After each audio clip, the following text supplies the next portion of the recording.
मलिक और मेरे साथ है हमेशा की तरह सोनी राना। अस्सलाम वालेकुम नाज़रीन, क्या हाल चाल है। उम्मीद है कि आप लोग खैरियत से होंगे, हमेशा की तरह अपने घरों में महफूज होंगे। तो जी तहमीना, आप कैसी हैं? अल्हम्दुलिल्लाह सोनी राना, आपको पता है कि आज का जो वेदर है वो बहुत खूबसूरत है और नवंबर की जो पहली बारिश है बड़ी खूबसूरत जो है मंजर देखने को बाहर मिल रहा है। ठंडा ठंडा मौसम है और सर्दी भी है, बड़ा खूबसूरत सा मौसम है। बारिश का मकाम है, बरसना भी उसने अभी बाकी है। और मुझे बारिश का मौसम बहुत पसंद है, बहुत ज्यादा। नवंबर के महीने में जो पोएट्री होती है बारिश में, क्या कहने उसके। और उसके साथ मेरा मैं आपको एक शेर सुनाऊंगी और अपने देखने वाले व्यूअर्स को भी। हमें इस मौसम में तेरी यादें सताती हैं, हमें इस मौसम में तेरी यादें सताती हैं, तुम्हें एहसास होने तक नवंबर बीत जाएगा। वाओ, जबरदस्त, आउटस्टैंडिंग, क्या कहने हैं आपके। अच्छा जी, तो नाज़रीन, हर रोज की तरह, हर सुबह की तरह मैं और सोनी राना आपके लिए एक नया जो है मेहमान लाते हैं लेकर आते आपके हैं। पास। और आज हमारे प्रोग्राम में, हमारे स्टूडियो में बहुत ही स्पेशल, बहुत खास मेहमान हैं जिनसे हम आपको मिलवाने जा रहे हैं। उनका इस गुजरांवाला में, इस शहर में एक अपना ही मुकाम है, बल्कि वो पहचान है। तो हमारी कल्चरल जो पर्सनैलिटी है और हमारी मीडिया की पावर है हमारे गुजरांवाला की। और आप, अगर हम आपको एक अपने लिए एक मोहसन समझे तो वो बात कम नहीं होगी। हमें उनसे बहुत कुछ सीखने को मिलता है।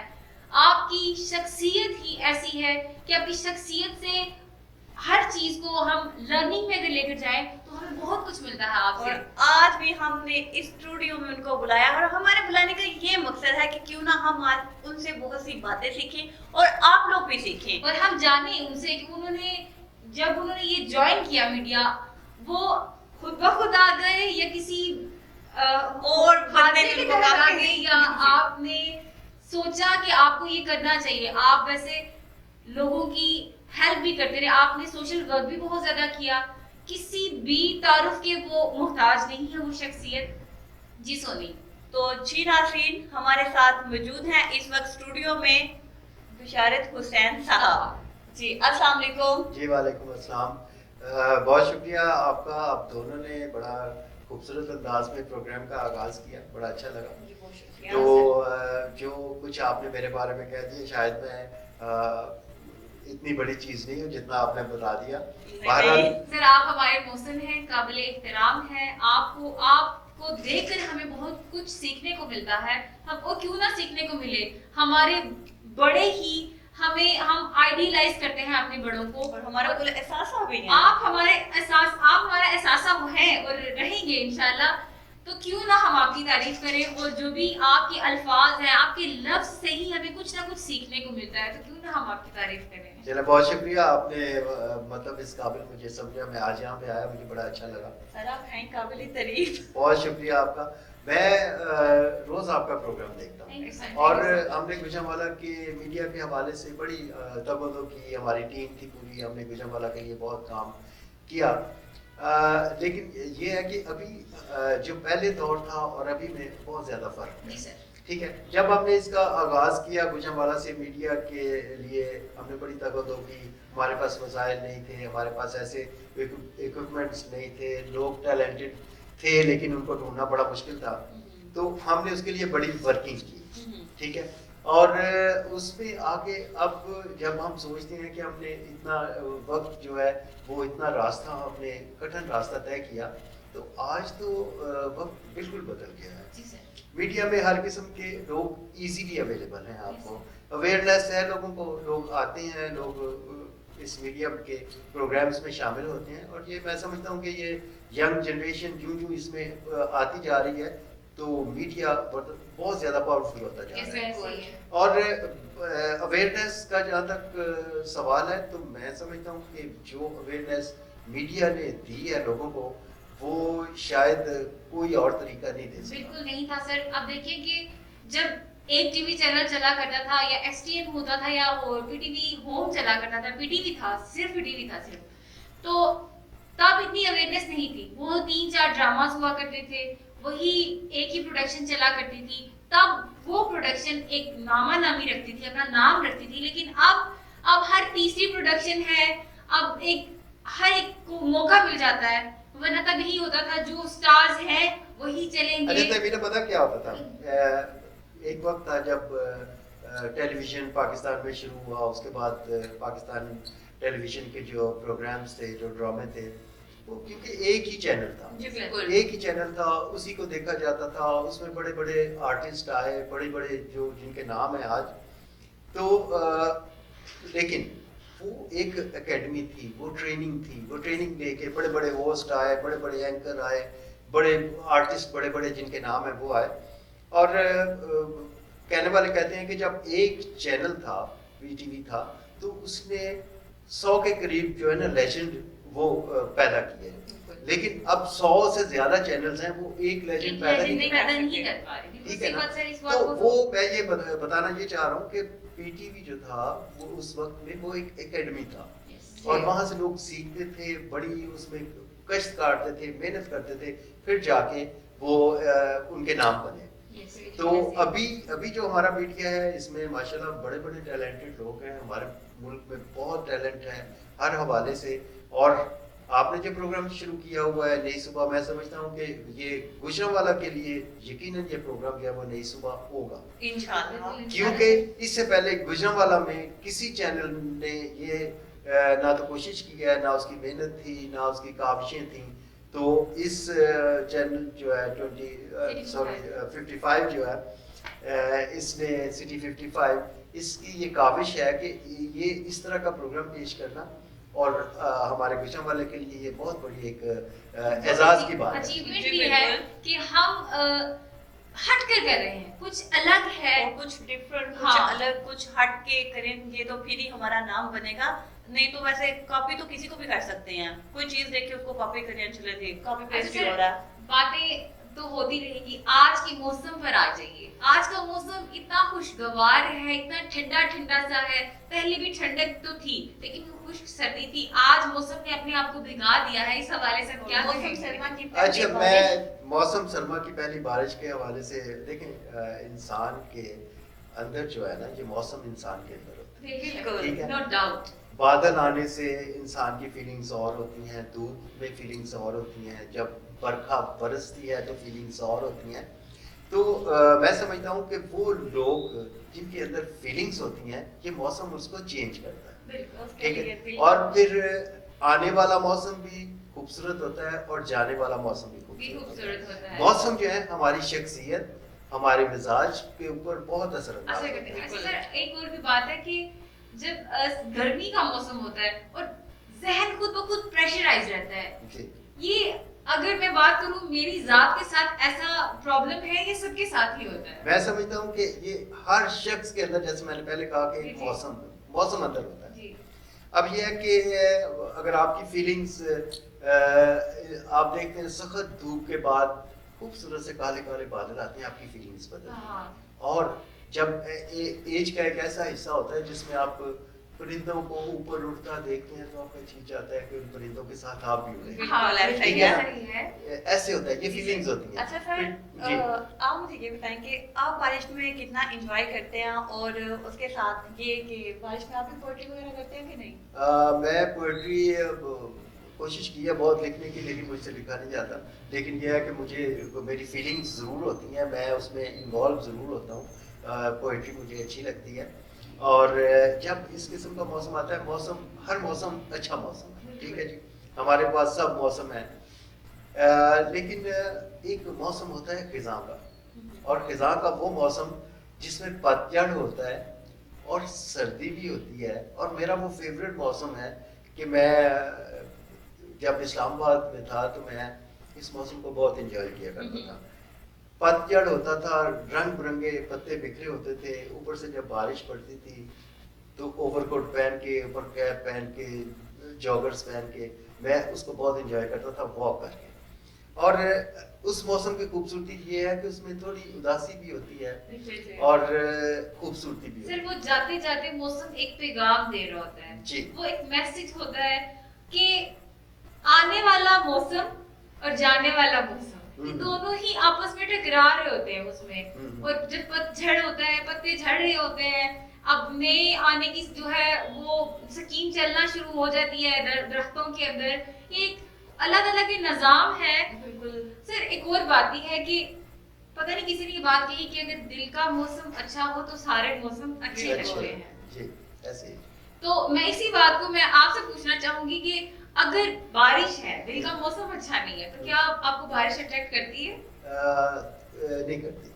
बिल्कुल भी नहीं। वो ना वो ये कहते हैं कि कोई भी चीज जब हद से बढ़ जाती है तो वो क़यामत होती है, ठीक है ना। Exactly. अगर वो आपका मतलब दुख है वो हद से बढ़ जाए क़यामत, आपका सुख है वो हद से बढ़ जाए क़यामत, बारिश ज्यादा बढ़ जाए वो क़यामत। मतलब ये चीज किसी की भी जो एक्सेसिव एवरीथिंग इज बैड, ठीक है। वो जब हर चीज ऊपर को जाती है, जब उसमें ज्यादा वो होता है तो वो फिर उसके नुकसान भी होते हैं। तो कोशिश ये करनी चाहिए कि हर मौसम को, हर वक्त को Enjoy करना एंजॉय चाहिए। करें। जी। बिल्कुल ऐसा ही है। सर एक और बात, सारी ही क्वेश्चंस पूछी जाएंगी कि इंसान अपने दुख को किस अंदाज से कम कर सकता है? हाँ, ये बड़ा अच्छा आपका सवाल है कि इंसान दुख को कैसे कम कर सकता है। देखें,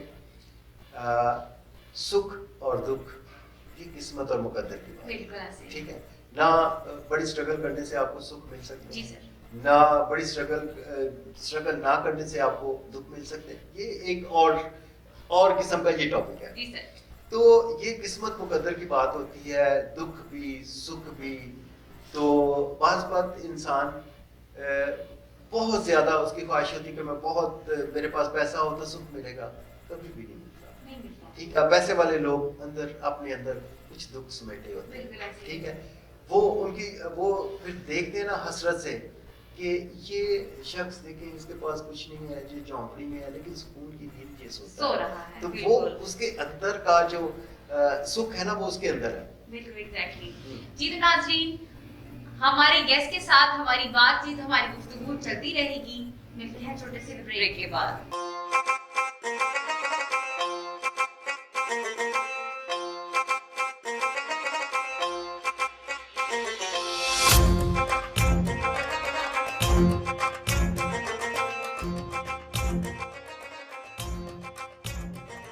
वेलकम बैक नाज़रीन, आप देख रहे हैं हमारा प्रोग्राम नई सुबह और हमारे मुहतरम गेस्ट भी हमारे साथ हैं। जी सोनी जी बिल्कुल हमारे साथ ही मौजूद हैं, कहीं नहीं गए और ना ही हम उन्हें आज जाने देंगे। जी वैसे हमने बारिश पे बहुत बात कर ली है, लेकिन क्या करूं, बारिश के दिनों में मेरी पोएट्री अंदर से कूट कूट के निकल रही होती है, तो मैं एक शेर आप दोनों की खिदमत में पेश करती हूँ और आप लोगों की खिदमत में भी। शबे गम की बारिश में तेरा अक्स नजर आता है, शबे गम की बारिश में तेरा अक्स नजर आता है, तेरी यादों तेरी बातों में तेरा रक्स नजर आता है। क्या कहने हैं। जी अब मेरा आपसे सवाल है, जाती सवाल है। आपने एंकर है, आप बहुत अच्छी एंकर हैं। पाकिस्तान में क्या है, बैरून ममालिक में इंटरनेशनल नेशनल लेवल पे आपका बड़ा नाम है। आपने कब स्टार्ट की एंकरिंग और फिर छोड़ भी दी? अच्छा, मैं कोई मतलब दानिस्ता तौर पे या किसी प्रोग्राम के तहत ना तो मैं इस फील्ड में आया ना मैं एंकर बना। वो ये था कि मैं छोटा सा होता था, जब मैं क्लास 3 में था तो मुझे ना मौका मिला पहली दफा स्टेज पे आने का। तो मैं पता नहीं उस वक्त समझता था कि मैं शायद कुछ परफॉर्म कर सकूं या ना कर सकूं। हर बच्चे में होता है ऐसा। हाँ जी, लेकिन वो मैं प्रॉपर्ली इसको जब किया, मैंने परफॉर्म किया, मुझे बड़ी एप्रिसिएशन मिली, तो मेरे में ना थोड़ा कॉन्फिडेंस पैदा हुआ। अच्छा, उसको लेके मैं फिर और मेरे अंदर ये चीज़ थी कि मैं हर स्कूल लेवल पे भी, मैं हर जगह पे तमाम एक्टिविटीज़ में इन्वॉल्व रहता था, उसमें पार्टिसिपेट करता था और अपने टीचर्स की और उनकी नज़र में मैं नंबर 1 होता था। जहाँ भी ज़रूरत पड़ी उन्हें मुझे कहना तुमने ये करना है, तुमने ये करना है। मैं वैसे भी एक्टिव रहता था और क्लास 3 में मैं जो स्कूल का जो बैंड होता था ना, तो वो उन्होंने मेरे स्कूल किया होता, मैं बैंड भी बजाता था। और मतलब इस तरह था कि वो मतलब मैं टीचर्स की गुड बुक्स में था और वो मुझे इस तरह से मैट्रिक तक ऐसे ही रहा।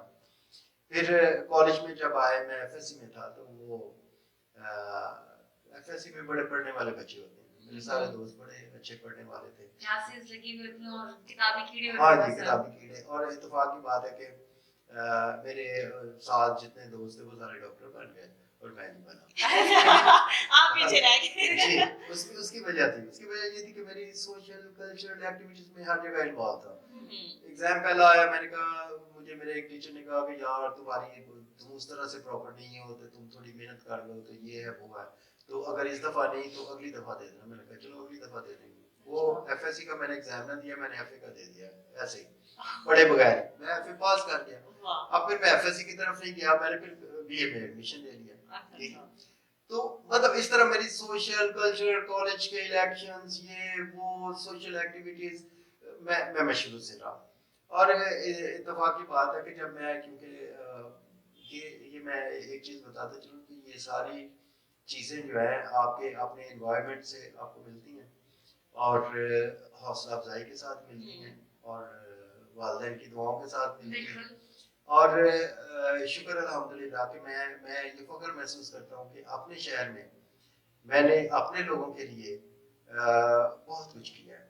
मैंने अपना आगाज़ अपनी सोशल एक्टिविटीज़ का आगाज़ पंजाब रेड क्रिसेंट यूथ से किया और उसमें मैं अल्हम्दुलिल्लाह हम लोग बड़े एक्टिव थे सोशल वेलफेयर डिपार्टमेंट के साथ, दूसरे ऐसे डिपार्टमेंट के साथ जहाँ पर ज़रूरत पड़ती, एडमिनिस्ट्रेशन के लोग हमें बुलाते, दूसरी सोशल ऑर्गेनाइजेशन थी वो बुलाती, और हमने वो काम करके दिखाया, हमने वो काम किया। उस वक्त शहर का माहौल ऐसा नहीं था कि इसमें कोई सोशल ऐसी एक्टिविटीज हों, और इतना दिखाया जाना और इतना फेमस होना, कोई तब इतना वो भी इन नहीं था, मीडिया इतना इन नहीं था जी। अच्छा, ये सारी चीजें साथ साथ चलती रही। इस तरह और दूसरी ऑर्गेनाइजेशंस को हम ज्वाइन करते रहे, हम शहर से बाहर भी जाना, ऐसे भी करना, ठीक है। फिर इसके साथ साथ कुछ शौक ऐसे थे जिसमें कल्चर के साथ, अदब के साथ थोड़ा लगाव, उन जगह पे भी उठना बैठना था, उन महफिलों में भी आना जाना था, अच्छे शेर सुनना मुझे शुरू से बहुत अच्छा लगता है, और खूबसूरत लोग मुझे वैसे बहुत अच्छा लगता है, ठीक है। और उनकी खूबसूरती का मयार ये नहीं होता कि वो शक्ल पे खूबसूरत है, वो अंदर पे भी खूबसूरती, अंदर की खूबसूरती अगर आप में है तो आप दुनिया के किसी भी महाज पर हैं। अगर अपनी जिंदगी की किसी भी आपसे कोई गलती हो भी गई है, आपके अंदर की खूबसूरती वो सारी गलतियां मिटा देती है। और अंदर की खूबसूरती ही आपकी असल खूबसूरती। असल अगर कोई जिंदगी, सिर्फ जिंदगी तो वैसे वैसे खत्म हो जानी है, आपका हुस्न एहलाक, अंदर की खूबसूरती ही लोगों को याद रहती है। अच्छा, बात ये होता है कि इंसान ऊपर से मुस्कुरा रहा होता है लेकिन अंदर से टूटा होता है। सर एक्चुअली बात ये है कि जो अंदर से टूट चुके होते हैं, खत्म हो चुके होते हैं, वो ज्यादा मुस्कुराते हैं। वो कहते हैं कि बाहर से तो मैं पहले की तरह अब भी इंसान हूँ, लेकिन मेरे अंदर कोई गम टूट रहा है। वाह, मैं फिर लूट लिया आपने। तो इस तरह होता है कि इंसान, जरूरी नहीं कि हर खुश रहने वाला, हंसने वाला इंसान जो है वो अंदर से सुखी है। सर आपसे बात करते चलूं कि आपने बताया कि बचपन से ही आप स्टेज में आपने जब परफॉर्म किया, उसके बाद से आप जो है डे बाय डे आपको लगा कि आप कुछ कर सकते हैं, फिर आपने जो भी सोशल और कल्चरल एक्टिविटीज थी आपने उसको परफॉर्म किया। मुझे ये बताइएगा कि होता है किसी भी आप स्टूडेंट को ले लें, उसका स्कूल में कोई टीचर ऐसा होता है कि स्टूडेंट से जो है वो उसकी नहीं बनती या स्टूडेंट की उस टीचर से नहीं बन पाती, तो आपकी लाइफ में कभी ऐसा हुआ कि आप किसी स्टूडेंट टीचर से, सॉरी, ऐसे हुआ कि नहीं इनके से तो मैं बात ही नहीं करना चाहता ना, इनके से तो मैंने बोलना ही नहीं है, कभी ऐसा हुआ? नहीं, शुक्र अल्हम्दुलिल्लाह मेरे साथ ऐसा कभी भी नहीं हुआ, और मैं अपने टीचर्स के साथ हमेशा फ्रेंडली रहा। मैंने पहले ही बताया कि मैं हमेशा आंखों का चमकता तारा रहे हैं बुक्स सब में रहा, और मेरे टीचर्स ने मेरे साथ बड़ा प्यार किया, मेरी बड़ी रहनुमाई की। और इस तरह जब मैं, अच्छा, मेरा ना एक छोटी उम्र से ना मेरी ख्वाहिश होती थी कि मैं कोई ऐसा काम करूं कि, हाँ, जहाँ से मैंने ये, मैं एक दफ़ा, मेरे एक बड़े भाई थे, डॉक्टर है वो, तो वो भी स्कूल में पढ़ते थे, मेरे से ज़ाहिर ऐसे नहीं होते थे। वो एक दफ़ा ना एक डिबेट्स थी, कंपटीशन था, तो वहाँ पे चले गए। और मैं क्योंकि उस वक्त इस फील्ड में, मतलब स्टेज पे कभी आया नहीं था, मेरा शौक होता था कि मैं सुनूं। मैंने अपने भाई को बोलते सुना, लेकिन जब वो ना कोई पोजीशन नहीं ले सका, तो जब वो स्टेज से वापस आया तो उसके टीचर ने उसे कहा यार तूने क्या किया यार। अच्छा उस वक्त मतलब होता है ना बंदे को कोई चीज होती है जो उसको उस तरफ ले जाती है। जी बिल्कुल ऐसे। मैंने कहा ये इसने इसको ये क्यों कहा है। हम्म।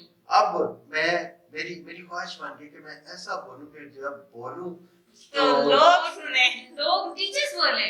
नहीं सर एक बात है कि जब किसी दूसरे को टीचर डिग्रेड कर देते हैं ना फिर हमारे अंदर एक चीज पैदा हो जाती है, हमारे अंदर एक जज्बा पैदा हो जाता है। ना ना नहीं मैंने सुनी, मेरे कान में मेरे किसी भी चीज के रिलेटेड मुझे नो नहीं बोला जाए, मुझे ये ना रिजेक्ट ना किया जाए, मुझे ये ना बोला जाए कि नहीं ये तुम नहीं कर सकते। ना ये हमारे अंदर के गट्स होते हैं। हम कहते हैं कि नहीं इस बंदे ने हमें ना किया तो की हुआ मैंने करके दिखाना है। हाँ, और मेरे साथ ये आप पर जज्बा उभारती है ये चीज। अच्छा जी मैं बहरहाल इस उससे निकला और अब मैं अल्लाह का शुक्र है कि मैं अगर मेरे पास ऐसे ऐसे मतलब ऐसे लोग हैं प्यार करने वाले कि वो 4 बंदों में बैठते हैं या 1000 बंदे में बैठते हैं तो वो कहते हैं कि यार ये वो बंदा है जो 2000 बंदे को बैठे बैठे ग्रिप कर ले। बिल्कुल ठीक है एग्जैक्टली ऐसे प्रोग्राम ऐसी चीजें मेरे मतलब मेरी जितनी भी ये लाइफ है इस तरह की इन चीजों से भरी पड़ी है कि जब इत्तेफाक की बात है कि जब मतलब बोलते हुए मैं एक फंक्शन था छोटी सी बात आपको बताता हूँ उसमें बड़ी एलीट क्लास के कोई 100 के करीब लोग थे बड़ी बड़ी पर्सनालिटीज थी और स्टेज पे सिर्फ बोलने वाला उधर मैं था। ठीक है जब वो प्रोग्राम खत्म हुआ तो वहाँ पे एक बाहर से आई हुई खातून थी उन्होंने मुझे बुलाया इस्लामाबाद से आई हुई थी उन्होंने मुझे बुलाया कहने लगी बेचारा बोलते बहुत खूबसूरत कहाँ से अल्फाज का चुनाव बिल्कुल ऐसा ही है। मैं आपकी अल्फाज की अदायगी जो है बहुत खूबसूरती से जब आप अदा करते हैं तो बहुत मजा आता है। नाज़रीन गुफ्तगू का सिलसिला जारी रहेगा, मिलते हैं छोटे से ब्रेक के बाद।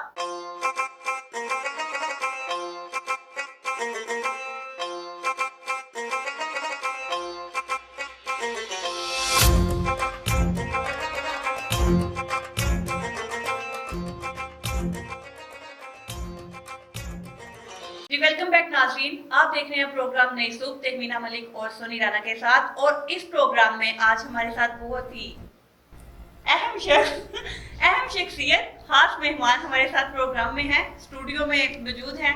तो पहले एक शेर मेरी तरफ से होगा और उसके बाद हम साथ से लाजमी शेर सुनेंगे क्योंकि इनकी शेर की अदायगी क्या बात है। अल्फाज की अदायगी बहुत खूबसूरत है और आपकी। जब शेर सुनाते हैं तो ऐसे जैसे महफिल ही लूट ली है। बिल्कुल बिल्कुल। तो क्या हक मजा आएगा जब यार नहीं पहलू में। अब आग लगे इस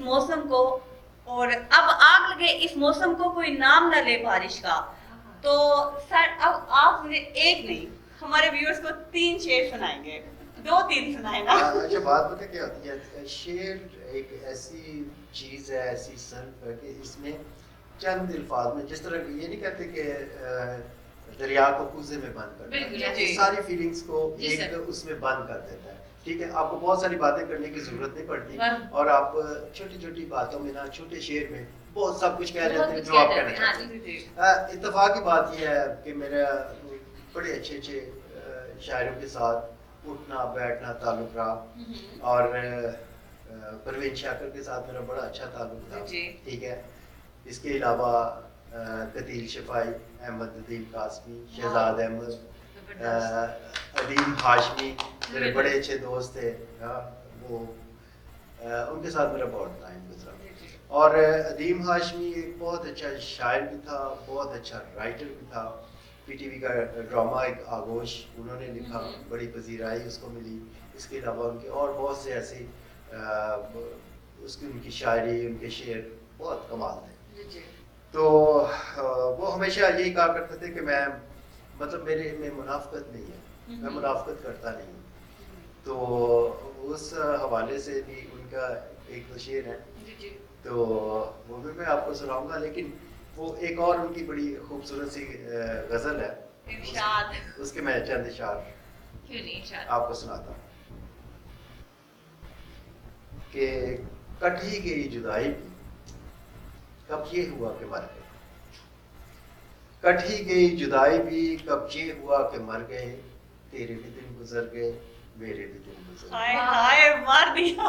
वाह वो भी कुछ और है, मैं भी कुछ और हूँ, जाने वो तू किधर गया, जाने वो हम किधर गए। आहा वो भी गुब्बारे खाक था, ओह वाह हम भी गुब्बारे खाक थे, वाह वो भी कहीं बिखर गया, हम हम भी भी कहीं कहीं बिखर गए। जबरदस्त, बहुत उम्दा। और मज़े की बात यह है कि क्योंकि मेरी उनसे दोस्ती बहुत थी, हमारी मेरे एक बड़े ही प्यारे दोस्त हैं, पाकिस्तान टेलीविज़न के बड़े प्रोड्यूसर हैं, बहुत बड़ा नाम है वो, और उनका नाम है सैयद शाकिर उज़ैर। अच्छा ठीक है, अच्छा गेस्ट हाउस के प्रोड्यूसर वो थे, आगोश में वो थे, एक प्रोग्राम पोर्ट्रेट था वो भी हम किया करते थे, वो थे, और बड़े अच्छे अच्छे प्रोग्राम्स के नाम, वो बड़ा बहुत बड़ा नाम। वो हमारी दोस्ती थी सैयद शाकिर उज़ैर के, अदीम हाशमी और मैं, हम तीनों इकट्ठे उसको अदीम के साथ बैठना, हमने कहीं खूबसूरत जगह पे जाके बैठना, उनसे खूबसूरत शेर सुनने, इसी तरह मौसम के हवाले से, इसी तरह शामों के हवाले से, सुबह के हवाले से, तो उनके साथ हमारा बहुत अच्छा टाइम गुजरा। तो वो उनके एक तो ये गज़ल है, दूसरा वो जो मैंने बताया कि वो मुनाफ़क़त रखता नहीं था, जिससे प्यार करता था दिल से करता था, जिससे नफ़रत करता था वो दिल से करता था। ठीक है, उसके बहुत से ऐसे उनके अदीम हाशमी के वाक़यात हैं कि उन्होंने ऐसी उनके शेर भी ऐसे कि वो कहते हैं कि जिसे मैं छोड़ देता हूँ उसे मैं छोड़ देता हूँ, आहा मोहब्बत हो कि नफरत हो भरा रहता हूँ शिद्दत से, आहा जिधर से आए ये दरिया उधर ही मोड़ देता हूँ, वाह वाह क्या जिसे क्या मैं है छोड़ देता हूँ उसे मैं छोड़ देता हूँ। ठीक है।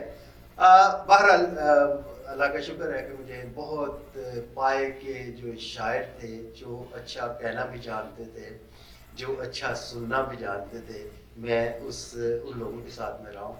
और जब अब मैं पाकिस्तान टेलीविज़न का हवाला देता हूँ तो ये मेरे लिए एक बड़े एजाज़ की बात है, मेरे लिए बहुत बड़ा हवाला है। सर ये तो जैसे आपकी आप एकेडमी हुई। हाँ। एक तो ये लड़की जो है ना बड़े सवालात करती है, दोस्त जब से प्रोग्राम शुरू हुआ है बोली जा रही है, बहन मेरी भी बारी आने दो, मादा के तुम्हारे फेवरेट है, मेरे फेवरेट भी हैं। कैसे हो सकते हैं कि जब वो बात कर रहे हो तो मुझे बात है बस अब तुम 2 मिनट चुप रहो।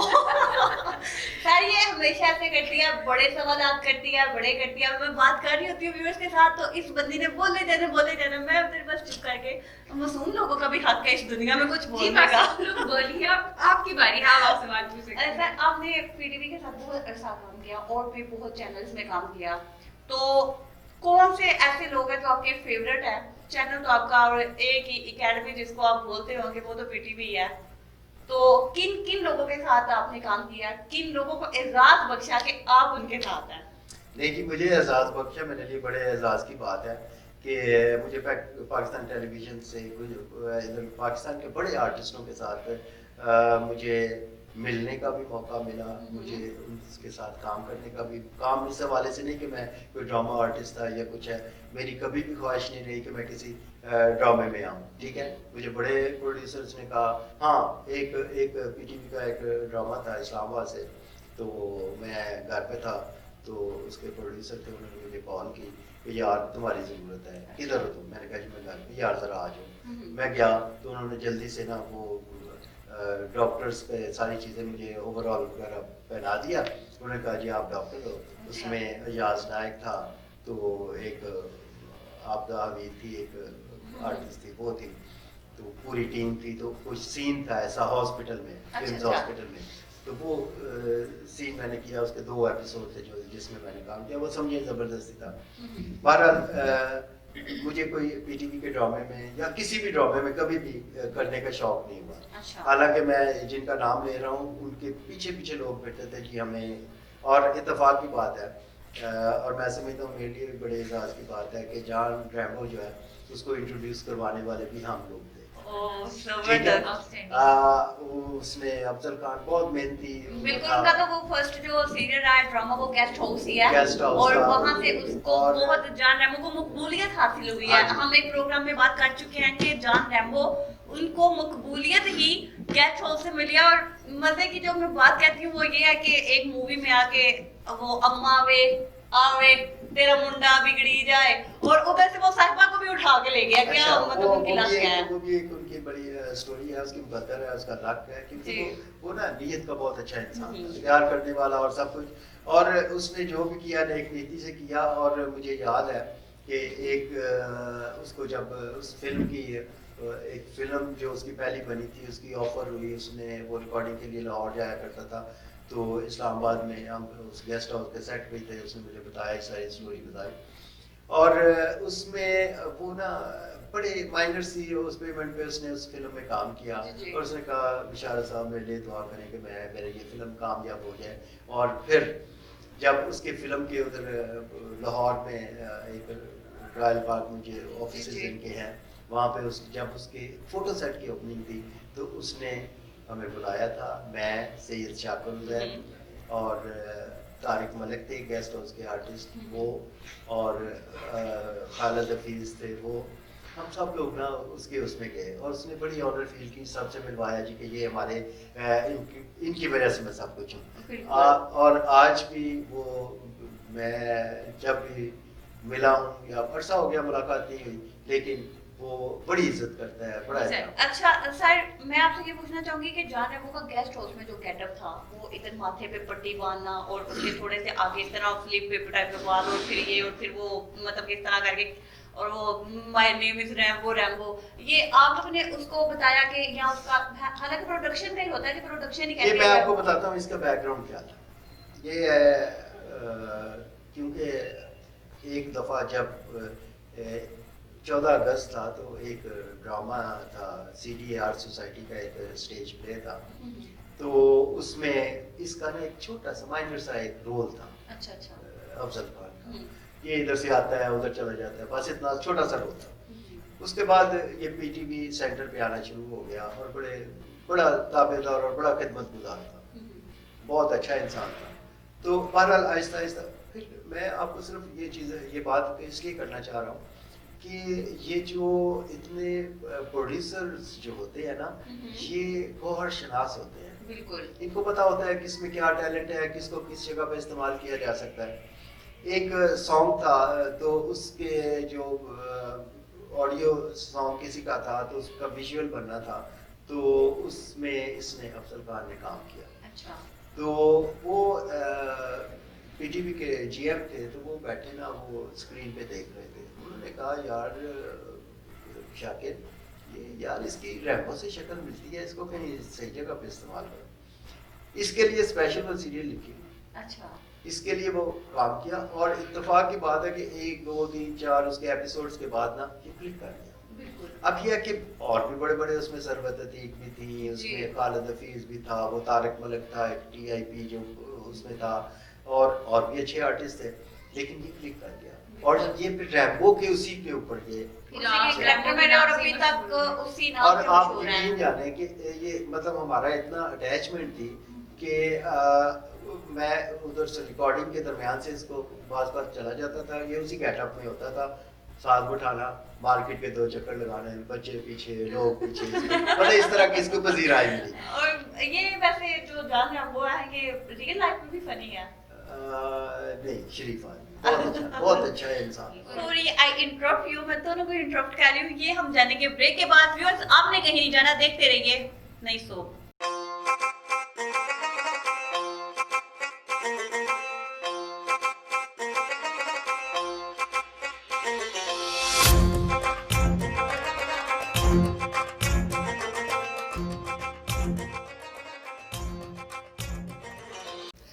हाँ जी, आप अभी तज़किरा कर रही थी कि अच्छा एंकर बनने के लिए क्या होना चाहिए जी।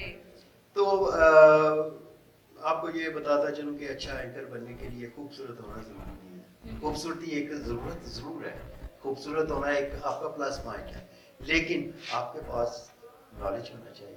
और नॉलेज जो है ना, ये ऐसे देखने से या फेसबुक पे या उस पे देखने से नॉलेज नहीं आता, नॉलेज आता है पढ़ने से।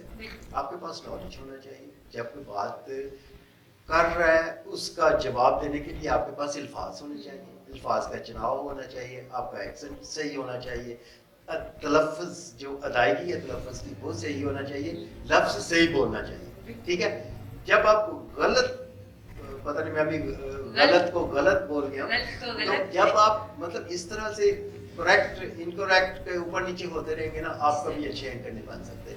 आपकी बात में इतना वजन होना चाहिए, आपकी बात में इतनी तासीर होनी चाहिए कि जो सुनने वाले पे असर करे, जी जो सर। सुनने वाला का जी चाहे कि मैं इसको सुन जी सकूं। सर। और मैं यहाँ पे एक और बात बता दूं आपको कि मैं उस शख्स को अच्छा एंकर ही नहीं समझता कि वो बोल रहा हो तो उसके सामने बैठे हुए जो लोग हैं उनमें से कोई बात कर रहा हो, ठीक है। तो ये है अच्छा एंकर बनने के लिए आपको और बहुत सी टिप्स मैं दूंगा इंशाल्लाह। हमें इंशाल्लाह। अच्छी टिप्स मिलती रहेंगी और हम इनकी ऑब्जर्वेशन में जो है लर्निंग करते रहेंगे और सीखते रहेंगे।